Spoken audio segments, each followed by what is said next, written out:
Chapter 2 of Philippians. Chapter 2.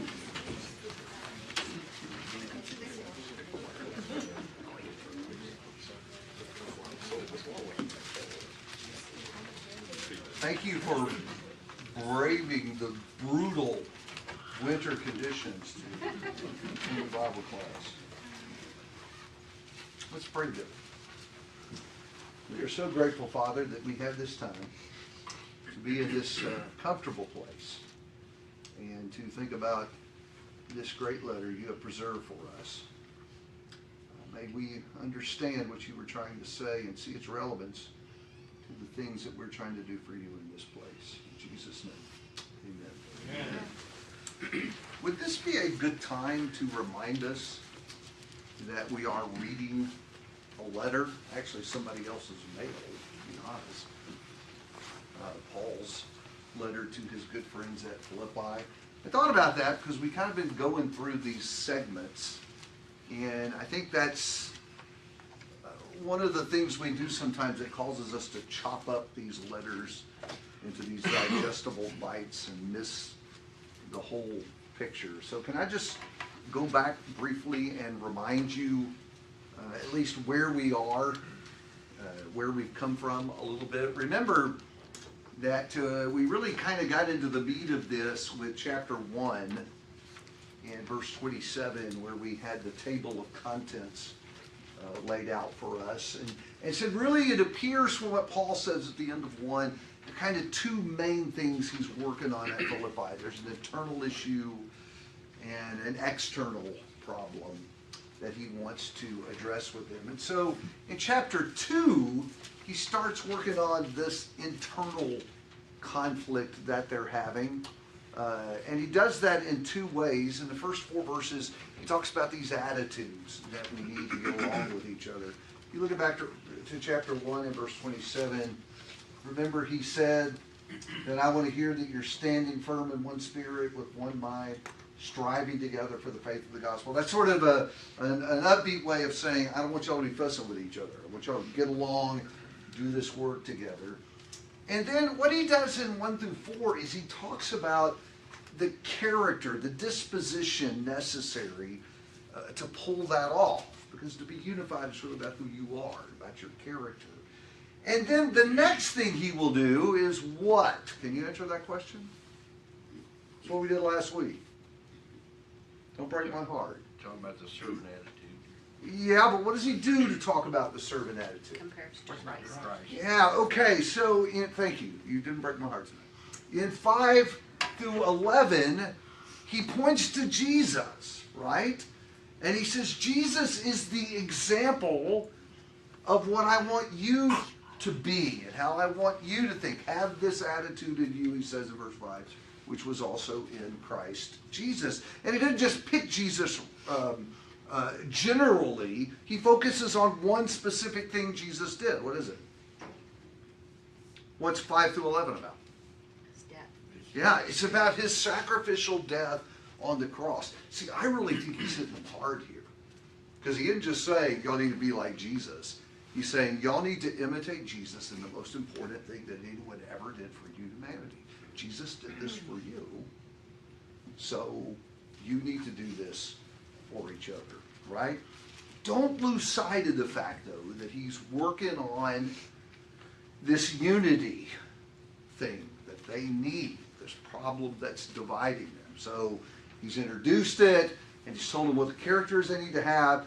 He's given them an example of Jesus, and I don't think we're done yet. This is chapter 2, verse 12. Our next segment we're going to read together. Watch for this unity issue. I think he's working on it here. Now, I'm going to read 12 through 18. I want to set this up a little bit for you before we read it. I think in these verses, there are 3 things that Paul is going to say, I want you to do. Okay? There's a lot of stuff around those, but mainly there are 3 admonitions. You need to do this. And I want you to see if you can spot those as we go through, and then that'll be fun to see if we agree. Maybe you'll find some that I missed along the way. But look for 3 things Paul says I want you to do, and we'll compare our list when I get done. This is verse 12. So then, my beloved, just as you have always obeyed, not as in my presence only, but now much more in my absence, work out your salvation with fear and trembling. For it is God who is at work in you, both to will and to work for his good pleasure. Do all things without grumbling or disputing, so that you will prove yourselves to be blameless and innocent, children of God, above reproach in the midst of a crooked and perverse generation, among whom you appear as lights in the world, holding fast the word of life, so that in the day of Christ I will have reason to glory, because I did not run in vain or toil in vain. But even if I am being poured out as a drink offering upon the sacrifice and service of your faith, I rejoice and share my joy with you all. You too, I urge you, rejoice in the same way and share your joy with me. All right, that's our segment tonight. I suggested that Paul, well, let's put it this way, at least tells them 3 things I want you to do. And Randy would be disappointed with me right now. I want to see if you can match my list, right? I'm looking for some answers, but hey, if you miss my list, I'll put yours on my list too. Fire away. What? Do all things without grumbling. Okay, in or verse disputing. 14, do all things without grumbling or disputing. Okay? That's something he tells them to do. Thank you. Verse 12, work out your salvation with fear and trembling. All right. Verse 12. Work out your salvation. Blameless and harmless without rebuke. Blameless and harmless without rebuke. Where do you see that? 15. 15. Gainer, that didn't make my list, but I'll put it up here anyway. Because that's a be, not a do in my dictionary. But we'll work with it anyway. Hold fast. Hold fast. Where do you see that? 16. Did you have that one? I didn't. Oh, Verse 18. Holding fast. kind of guessed what the teacher's thinking. I know, isn't it terrible? It's a terrible. Said Randy would be so disappointed with me. Be glad and rejoice. Verse 18. Okay, verse what? 18. 18. Rejoice. Give me all of it. Be glad and rejoice. Okay, and Share. Share the joy. share your joy. Did you have that one? Yes. I'm looking for do commands, and so my list was work out your salvation, do all things without grumbling and disputing, rejoice and share your joy, though these are going to wrap into what we said anyway, okay? It's just our list, not fretting over what belongs or what doesn't. I wanted you to see those 3 admonitions, though, because I think they become sort of like an outline for this segment and help us follow what Paul says. And so what I want you to do with me tonight is just kind of walk through this with me, and let's think about what we see. Starting with verse 12, because that's actually the beginning of our segment, work out your salvation. That verse begins in my translation with, so then. How does your verse 12 begin? Therefore. Which makes you want to do what? See what it's there for. Now, what was that there for? Right, that's exactly right. So I am inspired before I go. And see, we need this because we don't want to look at this in isolation. And Paul's not letting us. He's saying, so then, which makes us say, wait. What did you just say? What did he just say? What's before verse 12? Everyone's going to confess. Sorry? Everyone's going to confess. Yes. What's the whole segment before verse 12? Be like Be like Christ. Christ. Be like Jesus. Specifically in what way? Sacrifice. Have that sacrificial, humble, serving spirit. And what's before that? I left it up there for a reason. The attitude. You have those attitudes like I'm showing you in Jesus, and all of that actually goes back up to 127 when he said, I want you guys to strive together. Right? I want y'all to be one. So all of that leads up to, so then,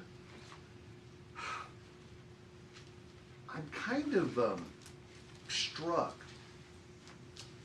with how chapter 2 and verse 12 sounds a lot like chapter 1 and verse 27. Would you look at those two verses, 127 and 212? Can you see that they're kind of alike? Whether I'm there or not.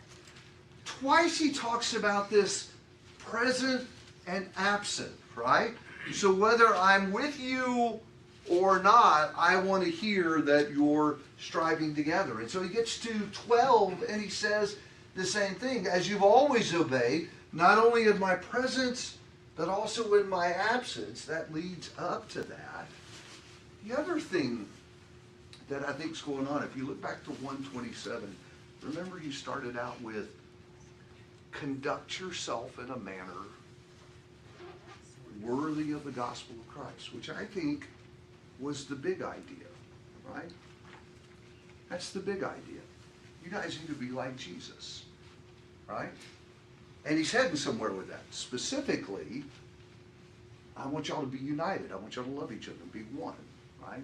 Demonstrate that conduct in your relationship. And so I think that's the same thing that's going on in 12.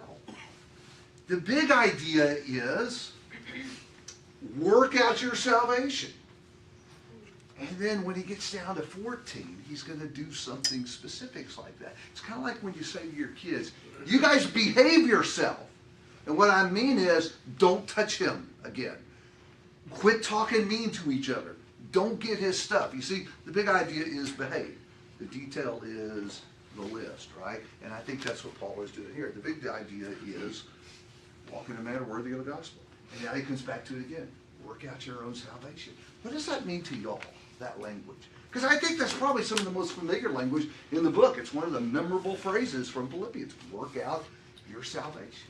What does that mean?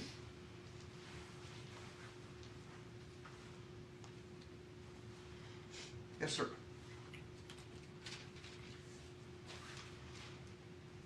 There's only one other person that knows each of us as well as we know ourselves, and that's the Lord. And so I don't know what's in your mind and your inner thoughts and how you think about things specific. I can look at you and I can talk to you and I can get some general ideas, but I don't know really what's going on sort of in behind the scenes. And I think what Paul's trying to get us to see here is that, you know, those inner thoughts, those inward things that you're thinking about, those need to align to God first, because once you get that aligned with God, then the unity becomes much easier to work through, because now you're focused on Him and not on selfishness or self-centeredness. Thank you. Interesting. Does tie back to what he says in 3 and 4, doesn't it? Those character things have to come first.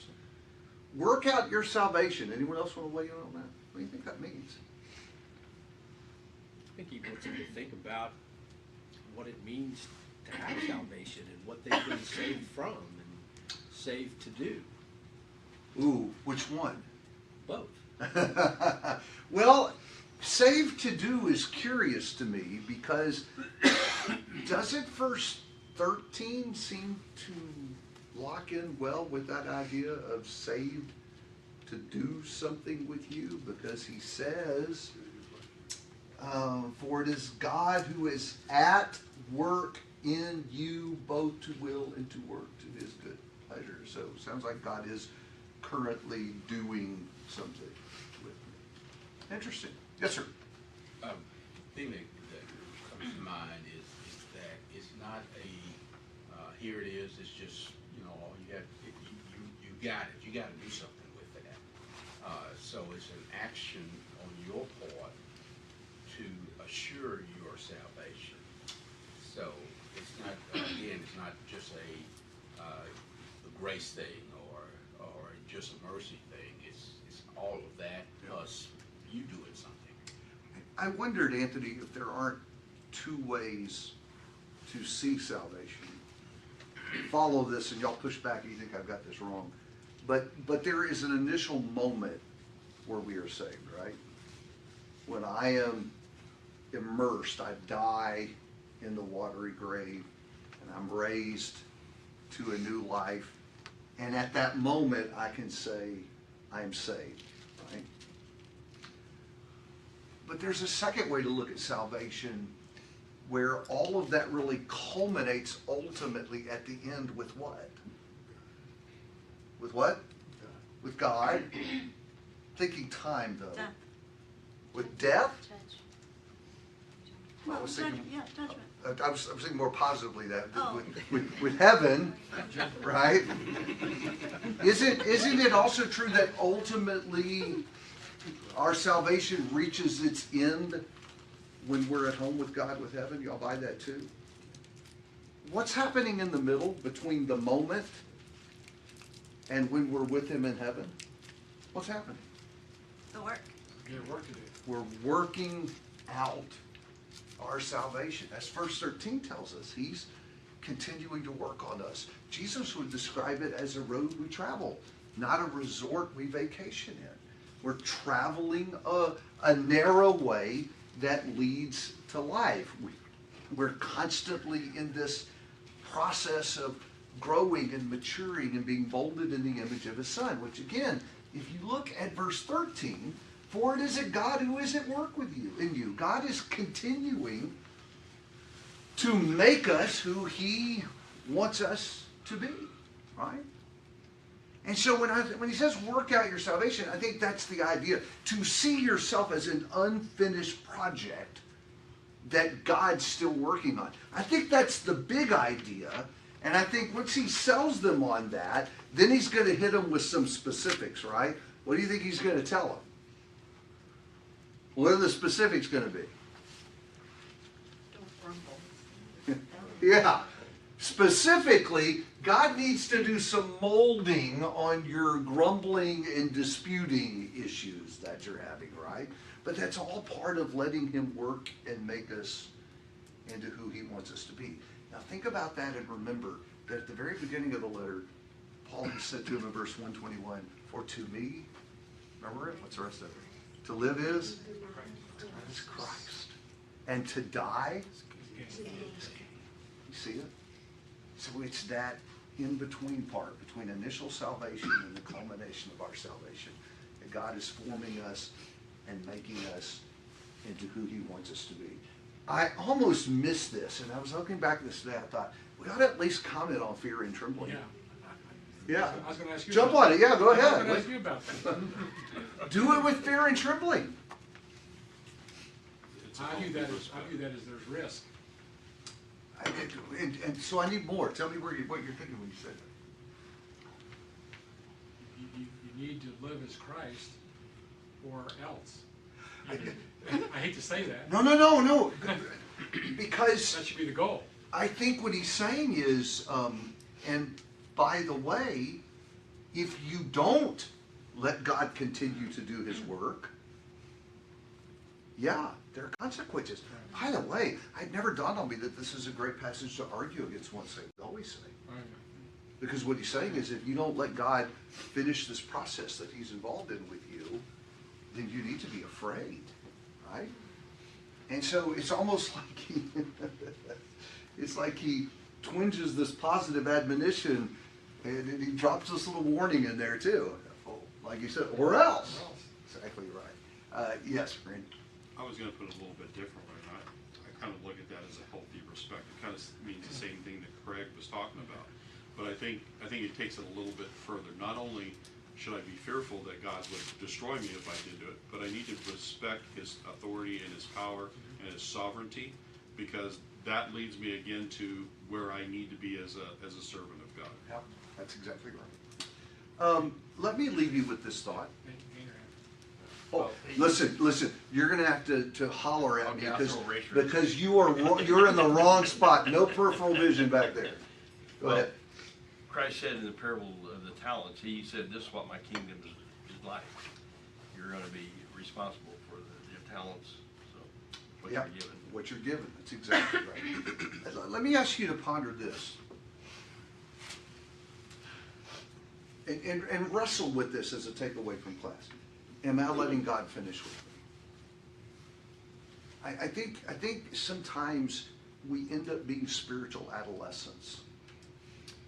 We were born again and we started our walk, but we never grew up. And by the way, I think a lot of the struggles among God's people are the result of spiritual adolescence.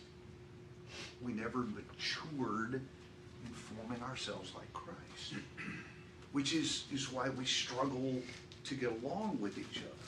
The answer to that, go back to verses 3 and 4, is grow up. Put on these characteristics of Christ. So with that in mind, bump down now to 14, 15, and 16, the next little piece of this, because as I said, what I think he's doing is, the big idea is keep letting God work on you and make you who you want to be. Make you who he wants you to be, right? We want to do what he wants us to do, be who he wants us to be. That's verse 13.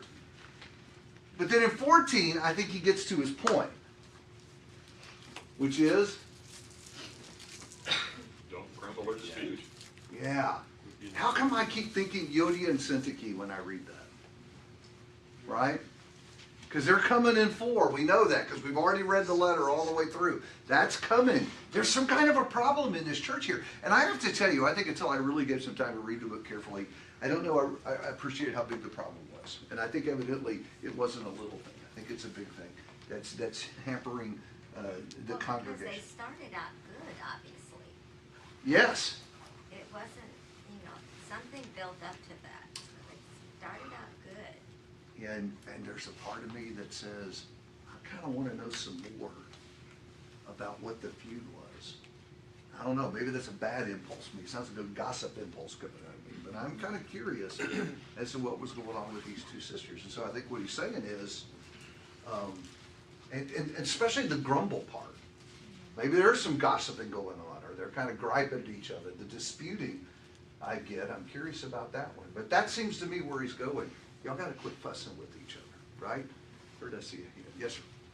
Well, I think it's a good thing that he did not say, it's not explained what it is, because now you can put it on any dispute that happens. That's right. So you would understand that Paul wants us to not be together. That's the whole idea. It coming from, especially what you emphasize in that point. That's the whole idea of this letter. So if I say it's this, we got to focus on just that. Oh, in this case, you do this. But when he leaves it open like that, you can go anywhere with that and say it's a dispute. It's not being together. Right. It's not being in harmony, and we need to be in those areas. Okay. You need to let Christ make you into the kind of people who can get along with each other, right? I think that is what he's saying. Now look at 15 and 16. Because it's a curious addition that goes right after that, right? If we are correct, and what he's really driving at here is, I want you guys to be at peace with each other. Talk to me about what he says in 15 and 16. Look at those two verses. How does that teaching in 15 and 16 connect to this bigger idea that you guys need to get along with each other? It's the other side of the coin. Which is? So in the first part of the verse, he's talking about you can't do the grumbling and the disputing. That's God would view that as sinful. Just call it what it is. On the other side of that coin, he's saying you need to be blameless and innocent. So this is what you're doing. This is what you need to be doing. That's not right. This is what's right. So he's contrasting. I think he's creating a contrast for them to see that, oh yeah, I did say that bad thing about her. That probably wasn't a good thing. So I'm not blameless anymore. And I think that's the point he's trying to drive at. Yes, sir. Thank you. I think in the greater context, you're showing, if you're showing Christ by this behavior, you're there to be the light in the world. Because that's not how the world acts.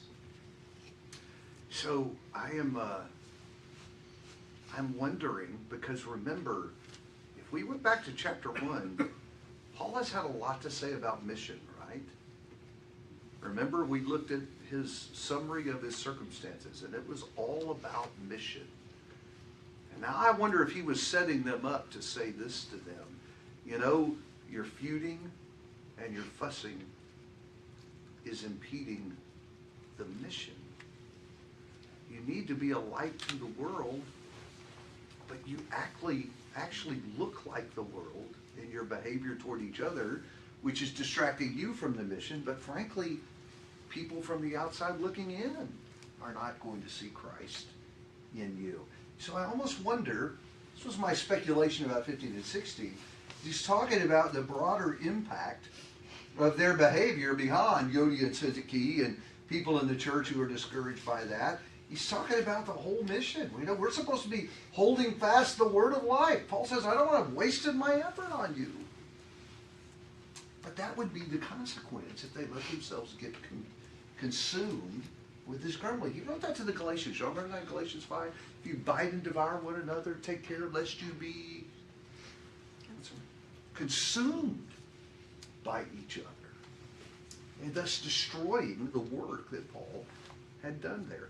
By the way, just pause for a second. Do we have any takeaways for me and you in that? Any application thoughts from that warning? Yes, ma'am. Well, he points out the fact that it's God working in you. You don't need to have any pride in this. And that's where a lot of dispute comes from. It is. You're right about that. It's the pride that gets us. He's warned about that. Thank you. You other thoughts about that? Lessons for us in that? Yes, sir. One thought I had was that if you've ever been mad at somebody, of course it never happens to me at all, but one of the things I've learned about myself is that if I'm going to stay mad at someone, I gotta work at it. It's interesting about anger, because anger isn't something that just naturally stays there. I mean, you got to work yourself up into anger, and then you got to keep it hot, and that takes a lot of effort and a lot of energy to keep it hot. And I think, you know, the grumbling that's going back and forth, the feuding, they're feeding in, and they're keeping their anger hot with each other, and so they're taking their focus off of what God wants them to do, and they're putting it on the dispute that they're having with one another, which is taking away from the mission that Paul is talking about. Yeah. Yes, ma'am. Well, your own hurt feeds It this. does. Yeah, you're right about that. I wonder too, have you ever found that when you were embroiled in controversy with someone, your vision narrows? And what I mean by that is, that's all you see with the controversy I'm with someone. I have literally witnessed husbands and wives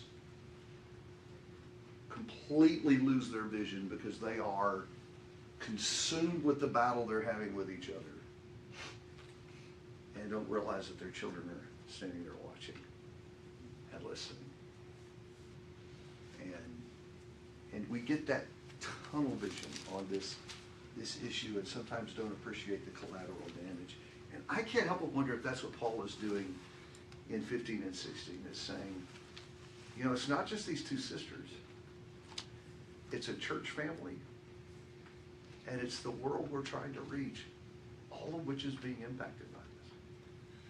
And I think especially when we're just kind of talking about internal fussing, which is usually a lot about personalities and opinions and preferences, a really great question to pause and ask yourself is this worth it? Is this really worth going to war over? In fact, I've made myself, because I've messed up with this so many times, if something happens in the church family I'm upset about, I make myself sleep on it for 24 hours before I say anything. I'll text anybody, I'll talk to anybody except Heidi, who encourages me to sleep on it 24 hours. And I'll do anything for 24 hours. And the reason I do that is I've discovered this thing. About 80% of the time, if I sleep on it, I'm in a different place the next day. And about 80% of the time, I'm in the place where I'm like, okay, that wasn't that big a deal. I should probably just let it All go. that takes you back to 12, fear and trembling. Yeah. Because that should start worrying you, what are you doing? What am I doing? Right, exactly. And I don't think in the moment we see that, because it's tunnel vision, right? And so I think one of the things that he does here is he broadens that out. He says, look at the bigger picture. And I do think sometimes as brothers and sisters, we do not see how our petty fussing discourages the family and hampers the work of evangelism and hurts our influence in the community. I think we really need to ask, do we really need to battle over the carpet color? Just look at the ugly carpet and say, for the next 20 years, I know I was right about that.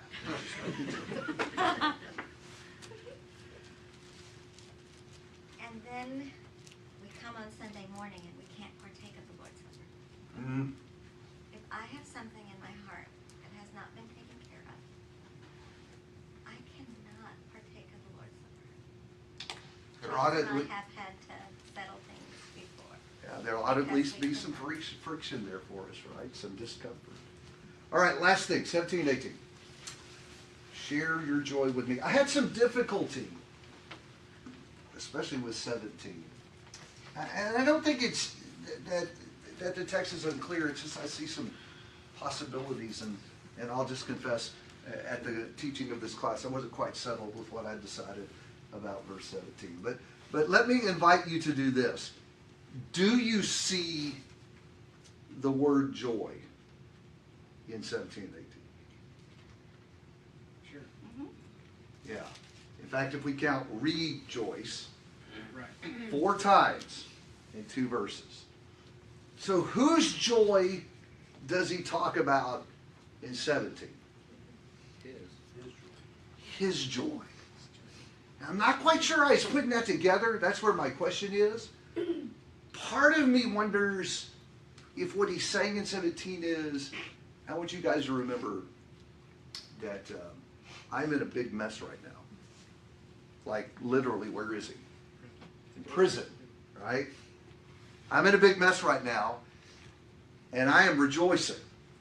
That's chapter 1. And in writing to you, I'm sharing that joy with you guys. So whose joy does he talk about in 18? For them. Their joy. So it's like what he's saying to them is, I want you to follow the golden rule here. Even in my mess, I see the joy, and I'm sharing my joy with you. And what I want to do is I want you to see the joy and to share your joy with me.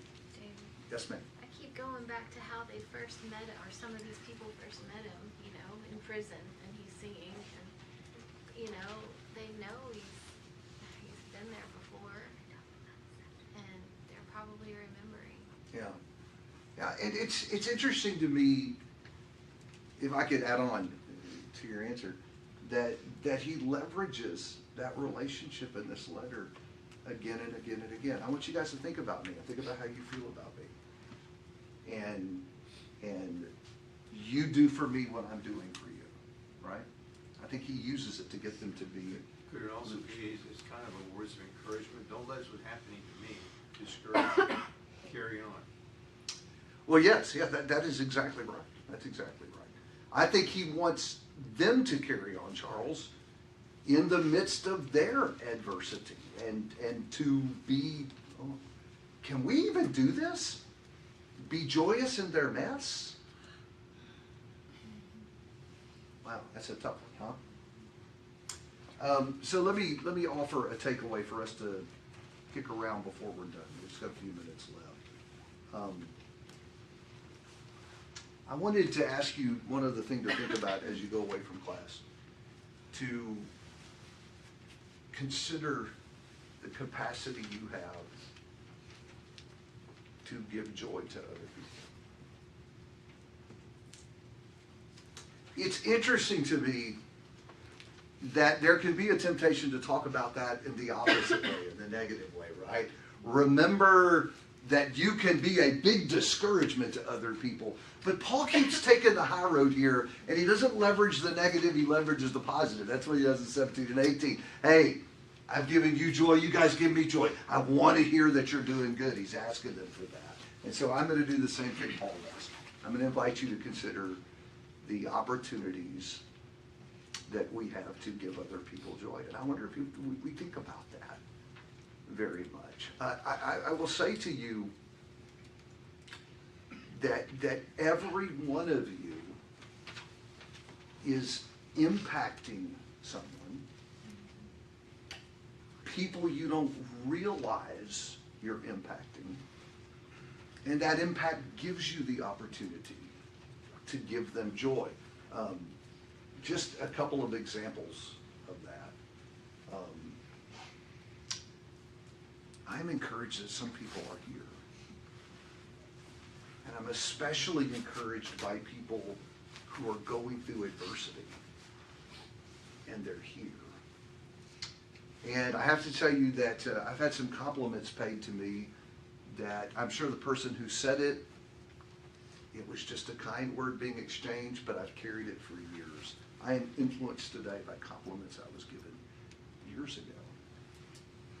And this is going to mess you up. I celebrate some failures.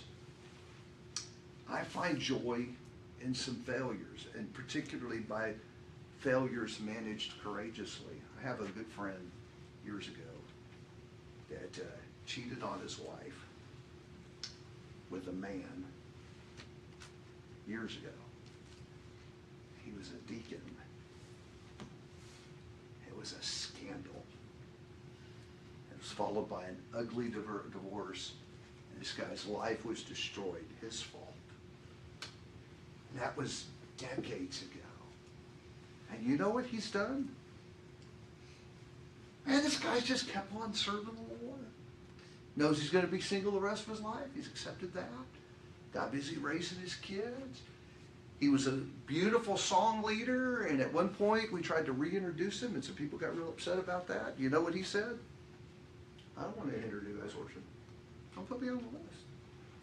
And then we all decided after that he needed to be on the list, right? He's still serving God today. I take so much joy in seeing his victory. Could you guys think of people, don't list them, who give you joy that way? Do you think of examples in your life? So I wanted to think about that because that's, I think, what Paul is talking about in 17 and 18.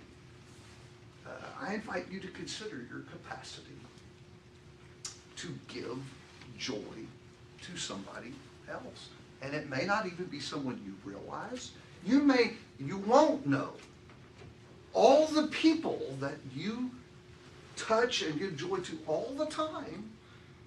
And you may not even know what it is that you're doing, but just something about you that they've noticed, and it lifts them up and gives them joy. We have the wonderful capacity to do that. That's celebrated by Paul in this letter. I think it's something we need to ponder more than we do. Did you ever hear that? Did I miss somebody? Anyway, we're going to work this next segment. Actually, Andrew's going to work this next segment with you. I better get this right, Andrew, right? 19 through 30. Am I right about that? 19 through 30.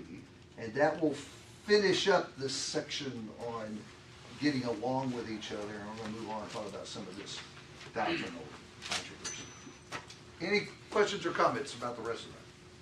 Anybody want to add on? All right. Yes, sir. Oh, there he got in. I hadn't thought about it until you said what you did, but everybody would know. Paul wasn't ashamed to say he was the chief among sinners, and so they would know where he came from, how he had persecuted the church, and that's got to be a victory that he's proud of, and he can relate to people who are struggling like these two women. He is a great example that it doesn't matter where you are, does it? Isn't it? Or what you've done. You can You can do better and you can inspire other people. Thank you. All right, see you guys next Wednesday.